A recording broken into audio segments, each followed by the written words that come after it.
আসসালামু আলাইকুম ওয়া রাহমাতুল্লাহি ওয়া বারাকাতুহু। সম্মানিত ভাইয়েরা, আপনারা কেমন আছেন? আলহামদুলিল্লাহি কাফা ওয়া সালামুন আলা ইবাদিহিল্লাযীনা ইসতাফা। সকলে বলি আউযু বিল্লাহি মিনাশ শাইতানির রাজীম। বিসমিল্লাহির রহমানির রহিম। وَإِذْ قُلْنَا لِلْمَلَائِكَةِ اسْجُدُوا لِآدَمَ فَسَجَدُوا إِلَّا إِبْلِيسَ أَبَى। আলহামদুলিল্লাহ। বিশ্বনবীর প্রতি একটু ছোট একটা দরুদ শরীফ পড়ি, সাল্লাল্লাহু আলাইহি ওয়াসাল্লাম। ভাই বলেছেন ভূমিকা ছাড়া কোনো ভূমিকা নেই। ভূমিকা হচ্ছে আল্লাহর প্রশংসা আর রাসূলুল্লাহর দরুদ বা সালাত আমরা দিয়েছি, যেরকম ঠিক না? আমাদের ভূমিকা শেষ।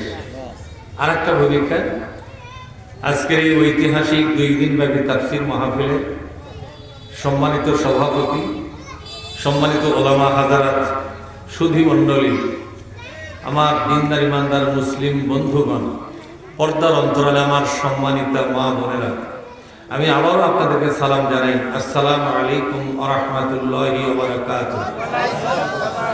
আল্লাহ পাক বলছেন ওয়াই যে কুলনা, মানে হলে আমি বলেছিলাম। আল্লাহ বলছেন আমি বলেছিলাম লিল মালাইকাতি, ফেরেশতাদের সমাবেশে। আল্লাহ পাক ফেরেশতাদেরকে নিয়ে একটা সমাবেশ করেছিলেন, সম্মেলন করেছিলেন। কি করেছিলেন জোরে বলুন? সম্মেলন বা সমাবেশ করেছিলেন। বুঝতে পারছেন আমার কথা? সেখানে ফেরেশতাদের ব্যাপার বলেন মালাইকা, মানে বহু বচন ব্যবহার করলেন। সব ফেরেশতাদেরকে নিয়ে সম্মেলন করলেন। আমি তাদেরকে বলেছিলাম উসজুদু লিআদম, ও ফেরেশতারা তোমরা আমার আদমকে সেজদা করো। তার মানে হলো আদমকে আল্লাহ মনে করে সেজদা করা নয়। আদম তোমাদের চাইতে বেশি সম্মানী, বেশি মর্যাদাবান। আদমের মর্যাদা সম্মানকে স্বীকার করে তোমরা তাদের সেবক, তাদের খাদেম। আদমের তোমরা খাদেম বা সেবক। আর মর্যাদার দিক থেকে তোমাদের মান হলো ছোট, আদমের মান হলো। আদমকে আমি তোমাদের উপরে সম্মানী বানায়া দিলাম, সুতরাং তোমাদের উপরে যার সম্মান আর মর্যাদা, সেই মর্যাদাকে স্বীকার করার জন্য মাথাটা নত করে দাও। এ সেজদা আল্লাহকে আমরা যেমন সেজদা করি সেই সেজদা নয়।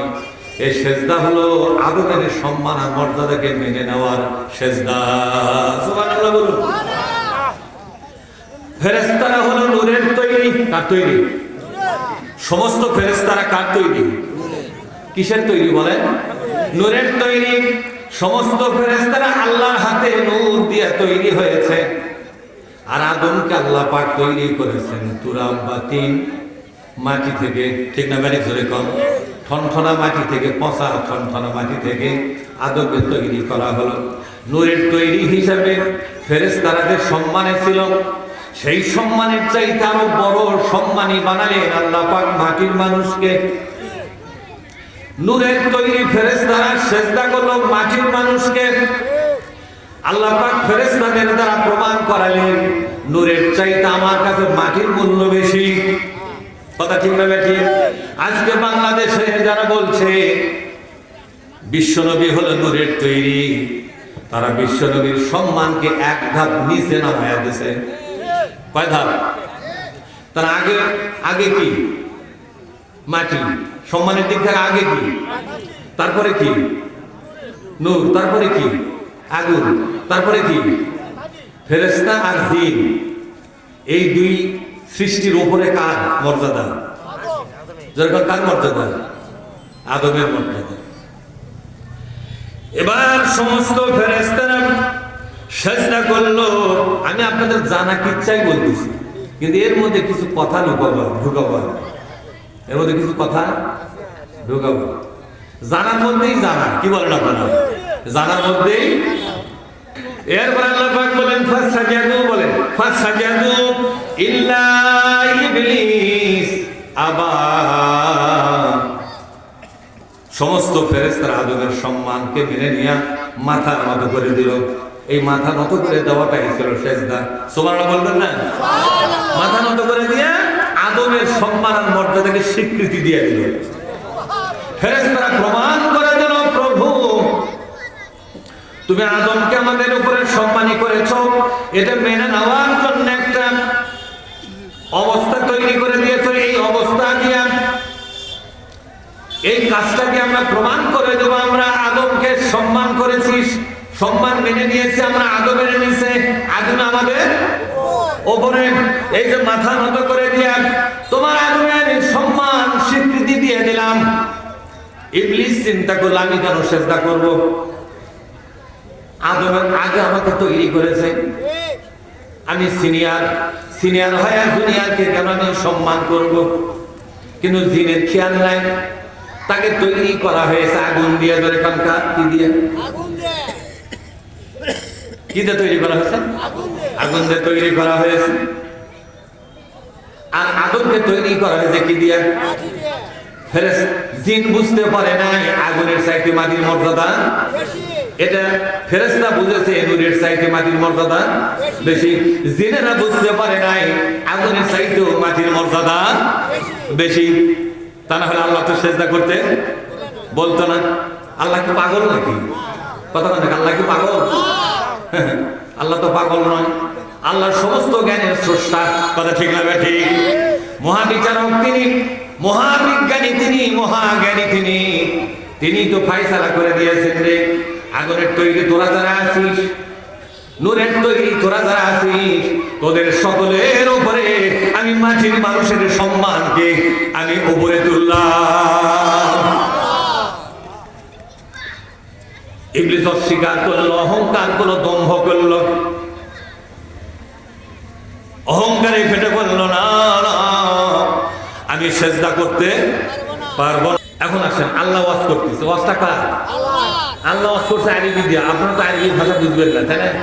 আল্লাহর ওয়াজটাকে আমি বাংলা ট্রান্সলেট করে দিচ্ছি মাত্রই তো। আল্লাহ ওয়াজ করতেছে, দেখেন সূরা তহা 117 নম্বর। আগে বললাম 116, এখন 117 নম্বর আয়াত। কত নম্বর আয়াত বলেন?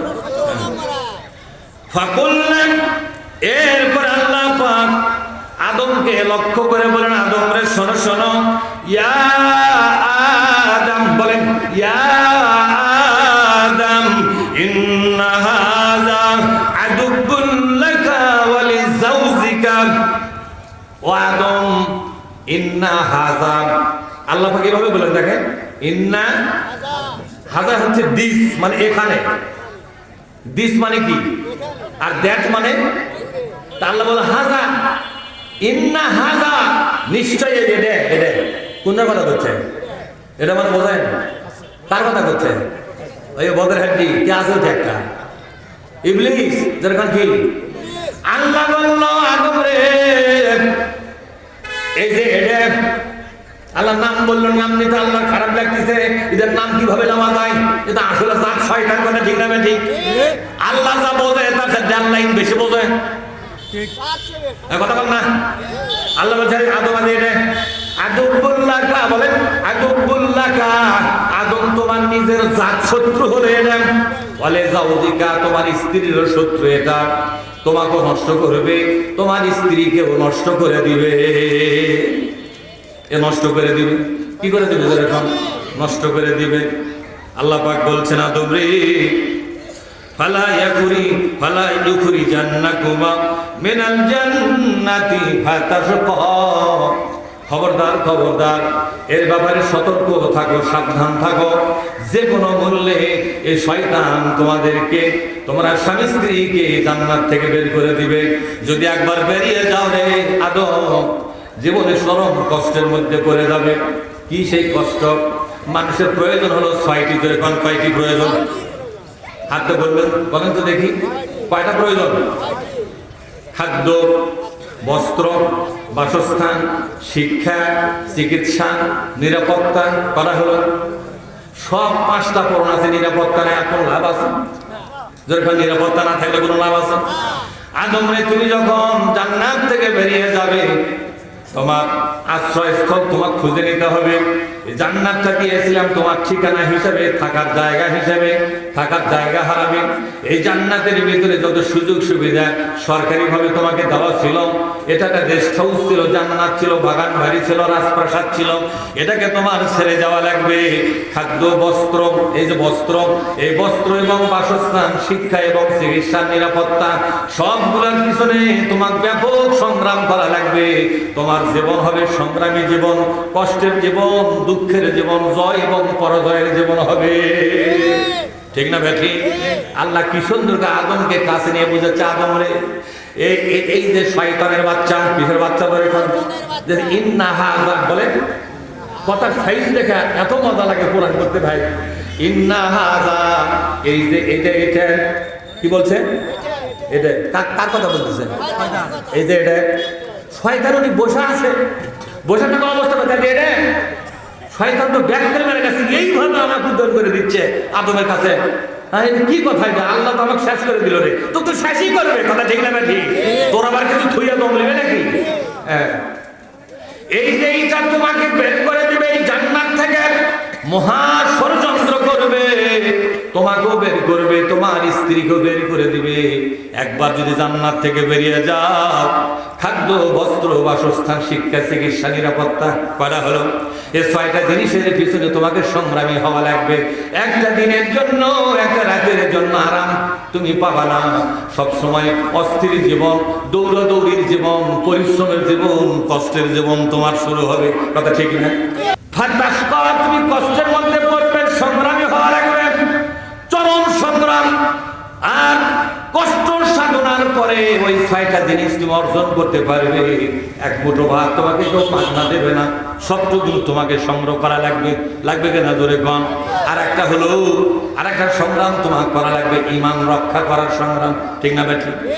এই শয়তান তোমার ঈমানটাকে নষ্ট করে দিবে, তোমাকে বেঈমান বানাবে, তোমাদেরকে মুনাফিক বানাবে, জালিম বানাবে, তোমাদেরকে জাহান্নামের জন্য যোগ্য বানাবে, ঠিক না বেঠিক?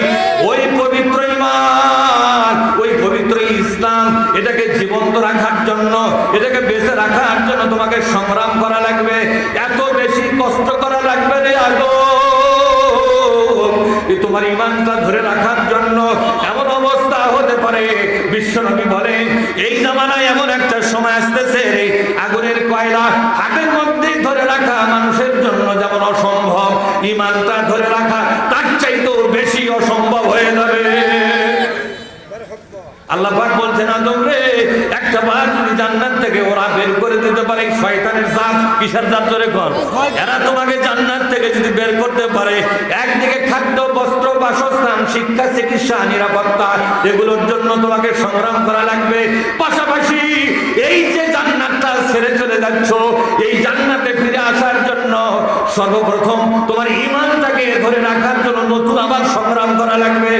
একদিকে দুনিয়া তৈরি করার সংগ্রাম, আর একদিকে আখিরাতটা টিকে রাখার সংগ্রাম। দুই দিকে দুই সংগ্রাম করতে করতে কাহিল হয়ে যাবে, বেতাল হয়ে যাবে, অসার হয়ে যাবে। দুই দিকে দুই সংগ্রামের ব্যালেন্স করা কঠিন হবে। সুতরাং আদম রে, আমি তোর মালিক হয়ে বলতেছি, সাবধান সাবধান, এই শালা ভদের হাড্ডির ব্যাপারে তুই সাবধান থাকিস। শালা কিন্তু আল্লাহ করে, আমি করছি বলে কন্যা হুজুর, আল্লাহ করতে, আল্লাহ কর ঠেকা পড়ছে, পুরো আমার গাও তাক ধরে গেছে, তাই করছি। আমার বাপক ল্যাংটা করছে এই শালা, কথা ঠিক না বেটি? আমার মা ওকে ল্যাংটা করছে, তাই আমার বাপ মক ল্যাংটা করছে, আবার কি করবো? এবার আমার দেখা অত অনেক কিছুই কওয়া যায়, কওয়া যায় না, কিন্তু আমরা কিছু কবা পাইতেছে। নারাই তাকবে, আল কোরআনের আলো, আল হাদিসের আলো, কোরআন ছাড়া অন্য কিছু, নবী ছাড়া কোন নেতা, বলেন নবী ছাড়া কোন নেতা,